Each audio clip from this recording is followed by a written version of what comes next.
Merhaba, hoş geldiniz. Önceki bölümlerde en çok dikkat çeken konuların ev stüdyosu ekipmanları ve çalışmalarımızın kaydetme aşamaları olduğunu gözlemledim.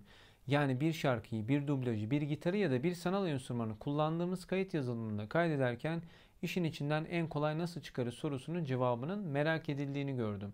Bu bölümde de elimizdeki ekipmanlarla bir ev stüdyosu kurarken tek tek ekipmanlarımızı birbirine bağlayıp kayıt aşamasına gelme adımlarını beraberce birer birer atacağız.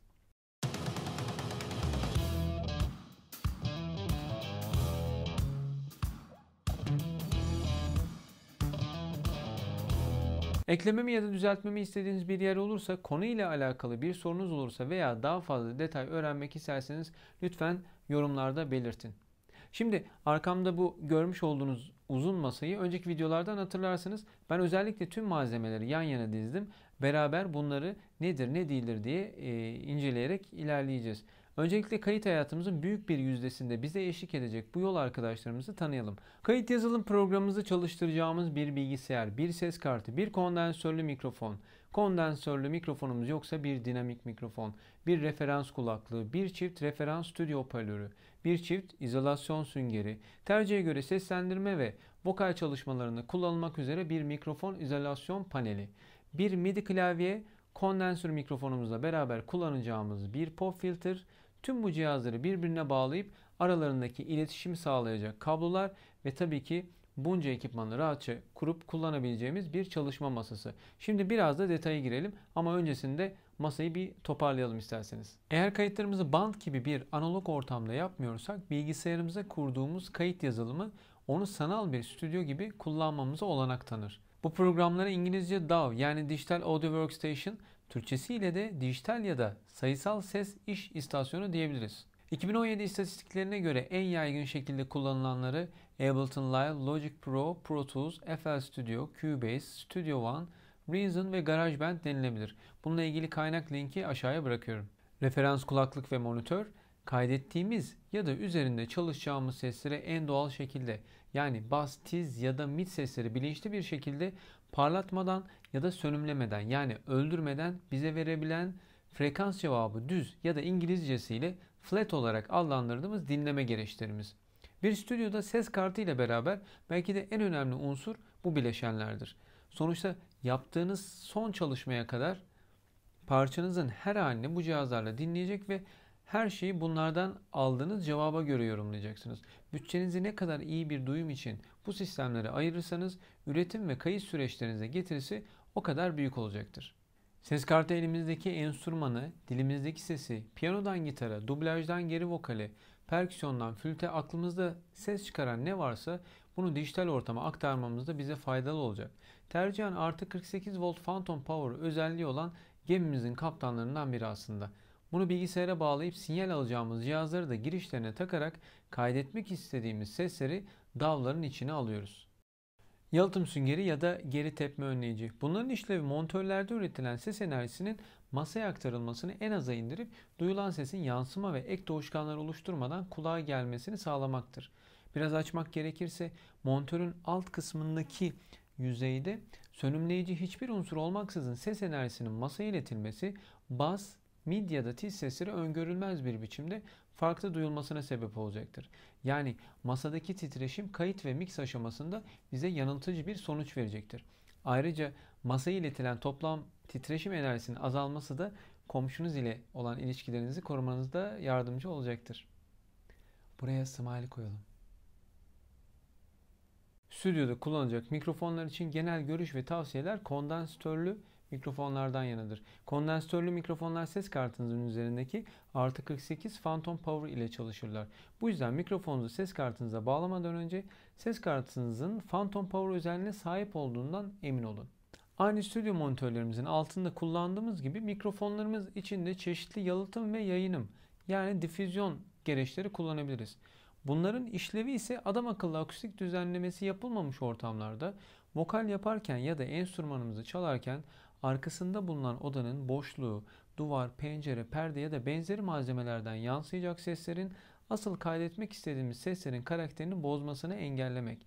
Yani çok ufak çapta bir kayıt odası oluşturmak. Patlama filtresi İngilizce adıyla pop filter. Amacı kayıt esnasında ağzımızdan yüksek miktarda ani hava çıkışına sebep olan P, Ç, T, K, Ş gibi sesleri söylerken ağzımızdan çıkan havanın mikrofonun diyaframında bir patlama gibi duyulmasını engellemektir. Patlama filtresi kullanmak kayıt kalitesinden ve ses hacminden ödün vermeden bu patlamaları engellemenin en kolay yoldur.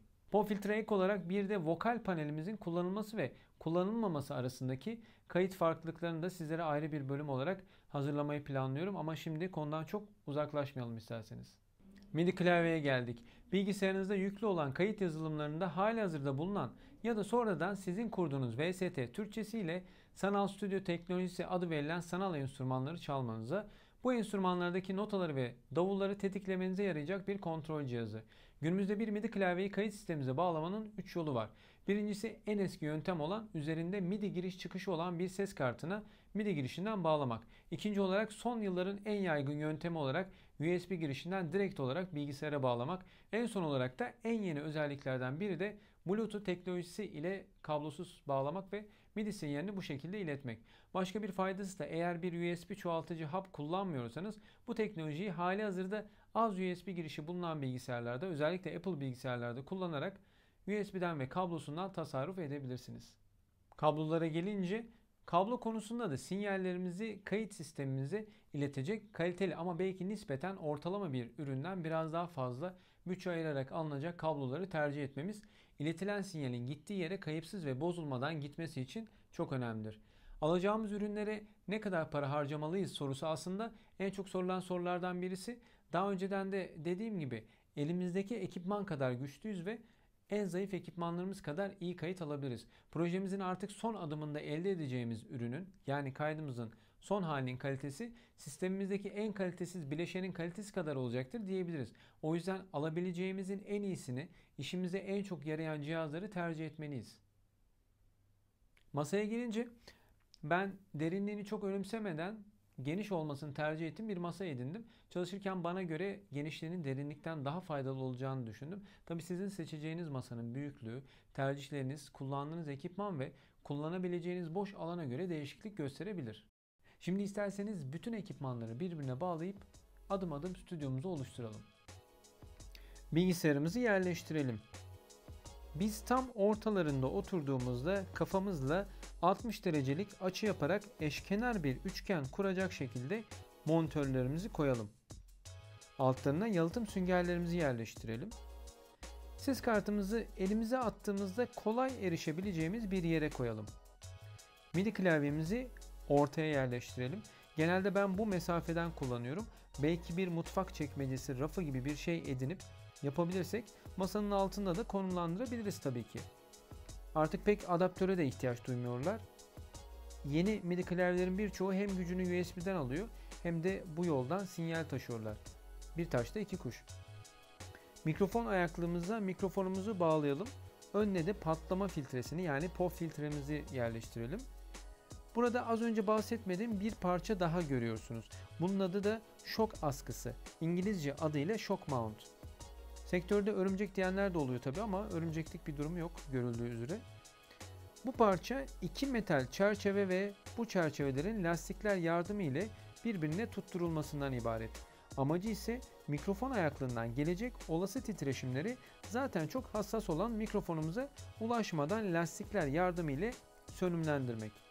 Mesela bir davul ya da enstrüman amfisi kaydında oluşacak bir titreşimi direkt olarak mikrofona iletilmesini engelliyor. Kaydı alırken ayağınızı yere kuvvetlice vurup tempo tutmuyorsanız çok elzem bir parça da değil. Yani elinizde bu parça yok diye kayıtlarınız yarım kalmaz. Kulaklığımızı ses kartımıza takıyoruz. Bu durumda sesin hoparlörden gelmesini istiyorsak buradan monitörlerden ya da kulaklıktan duyma tercihimizi belirleyip değiştirebiliyoruz. Az önce de değinmiştim. Bir de ek bilgi olsun. Eğer az sayıda USB çıkışınız varsa ya da olanlar birbirine mesafe olarak çok yakınsa adaptörlü bir USB hub edinerek giriş sayınızı enerji ve aktarım hız kaybı yaşamadan da artırabilirsiniz. Ben aynı anda harici disk, kamera, mikrofon, Q klavye, MIDI klavye, telefon şarj çıkışı derken çok sayıda giriş kullandığım için benim için olmazsa olmazlardan biri. Şimdi bunları bağladık ve ufak bir kayıt alıp çalışıp çalışmadığına bakalım. Ses kartı bilgisayarımıza bağlı olduğu için artık sistemimizdeki tüm ses giriş ve çıkışları bunun üzerinden yürüyecek. Gelin öncelikle bunu kontrol edelim. Sonrasında da yazılımımızı açıp yine içerideki ayarlara göz atalım. Ben Logic Pro kullanıyorum. Ancak hangi programı kullanırsanız kullanın, siz de bahsi geçen ekipmanların hepsini kullanabiliyor olmalısınız. Orijinal lisanslı bir yazılım kullandığınızda da yazılımsal hatalar yaşama ihtimaliniz daha düşük olduğu gibi bilgisayarınızda bir güvenlik açığı da yaratmamış olacaksınız. Bunu da büyük harflerle belirtmekte fayda var. Şimdi ufak bir kayıt alalım. Bakalım ekipmanlarımızı doğru bağlamış mıyız ve ne kadar verim alabileceğiz. Bir de sık karşılaştığım bir konu hakkında tüyo vermek istiyorum. Eğer bu cihazları siz kullanacaksanız bir başkasının gelip de bağlamasını ya da her şeyi ayarlayıp da size bırakmasını beklemeyin. Yine öğrenememiş olacaksınız. Neyin nereye bağlandığını, niçin bağlandığını bilmezseniz en küçük hatada dünyanın stresini yaşayıp bulduğunuz ilk kişiyi sorularınızla bunaltacaksınız ve anlık çözümler amacında olduğunuz için de maalesef yine öğrenemeyeceksiniz. Bir sorunu çözmenin ilk adımı sorunu tanımaktır. Sorunuzun ne olduğunu iyice anlayın lütfen. Önemli olan zaten işin heyecanlı ve merak uyandıran kısmı da bu. Mikrofonu ses kartına bağlamak, kayıt yazılımını açmak, kayda başlamak. Kimse vaktiyle bir şey bilmiyorken 10 dakika içinde öğrenmeye başlamadıysa siz de bir ürünü alır almaz 1 saatte albüm kaydetmeyi beklemeyin.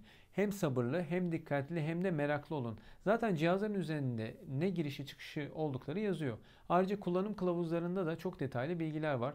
Onu okumaya üşeniyorsanız da genelde birçok ekipman için YouTube'da çekilmiş onlarca anlatımlı videolar var. Eğer ben kod yazmayı, video montaj yapmayı, bir çalışma masası planını grafik programı üzerinde çizmeyi bu videolardan öğreniyorsam siz de biraz zaman ayırıp da doğru sorular sorarak istediğiniz sonuca pekala ulaşabilirsiniz.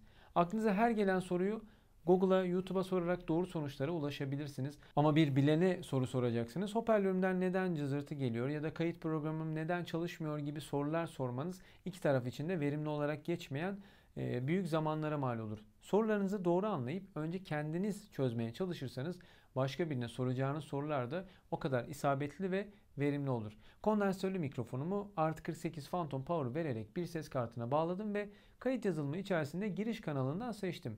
Dizüstü bilgisayarımın kendisinden ses geliyor ama hoparlör veya kulaklıklardan ses gelmiyor. Neden olabilir? Bakın mesela bu doğru ve isabetli bir sorudur. Bunun cevabı da muhtemelen program içindeki ses çıkış ayarlarının ses kartımız üzerinden değil de dizüstü bilgisayarlarımız üzerinden standart ses çıkışı şeklinde ayarlanmış olmasından kaynaklıdır. Tek doğru soru, tek doğru cevap. Diğer soruya gelelim. Mikrofonum ile ses kaydedemiyorum. Neden? Burada ise bir muamma var. Mikrofon ne? Bilgisayara mı bağlı? Telefonla mı kayıt yapılıyor? Kameranın üzerindeki mikrofon sesi kaydetmiyor mu? Kondansörlü mikrofon ise ses kartı kullanılıyor mu? Phantom Power etkinleştirilmiş mi? Ses dinlemesi monitörlerden ya da kulaklıklardan mı yapılıyor gibi onlarca soru sormak gerekiyor. Böyle bir soruyu cevaplamaya kimsenin enerjisi ya da tahammülü olmaz zaten. O yüzden doktora anlatır gibi tüm detayları verin ki doktor da bu bulgulardan sizin probleminizi çözmeye yönelik çıkarımlar yapabilsin. Eğer siz de böyle bir sistem kurduysanız bunları benimle paylaşabilir, elinizdeki ekipmanlardan konuşabiliriz.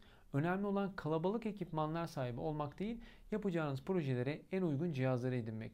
Bir filme müzik yapıyor olabilirsiniz, sevginizle bir şiir, okul grubunuzda da beraber bir şarkı kaydediyor olabilirsiniz. Ama temelde kullanacağınız ekipmanlar bunlar. Kimisi daha yüksek sinyal, frekans aralığı kaydeden, görece daha pahalı ama yüksek kalitedeki ekipmanlar. Kimisi daha ev bütçesine, öğrenci bütçesine uygun, daha makul fiyatlı, orta kalitedeki ekipmanlar. Ama varacağımız yer yine bunlar. Yine bu masa üzerindeki cihazlar. Daha önce ses kartları ile ilgili videomda bahsettiğim gibi ister Focusrite olsun, Presonus ya da M-Audio olsun hazır kayıt sisteminizi en uygun fiyatlara oluşturabileceğiniz paketler var. Bunlardan birini tercih edip de başlayabilirsiniz kayıtlara ya da tek tek seçeyim, kaliteyi ben bütçeme göre belirleyeyim derseniz Roland, Arturia, Universal Audio gibi kartlar, Rode, AKG, Neumann gibi mikrofonlar, yine Roland, M-Audio, Novation gibi MIDI klavyeler, Focal, Yamaha, Adam gibi monitörlerle stüdyonuzu oluşturabilirsiniz. Bir bölüm daha sonuna geldik. Umarım sizin için keyifli ve bilgilendirici geçmiştir. Az önce değindiğim gibi kullandığınız ekipmanları yorumlar bölümünde benimle paylaşabilir. Kafanızdaki müziğe dair yapmak istediklerinizi de belirtebilirsiniz. Ya da sosyal medya üzerinden etkileşime geçerek paylaştığınız görseller üzerinden de beraberce konuşabiliriz. Beğendiyseniz lütfen bunu belirtmeyi, henüz abone olmadıysanız abone olmayı ve sevdiğiniz arkadaşlarınızı da buraya davet etmeyi unutmayın lütfen. Linkler, ilgili bölümler, not almak isterseniz tüm bu anlattıklarımın yazılı blog hali hepsinin video açıklamasında bağlantılarını göreceksiniz. Bir sonraki bölümde görüşmek üzere, hoşça kalın.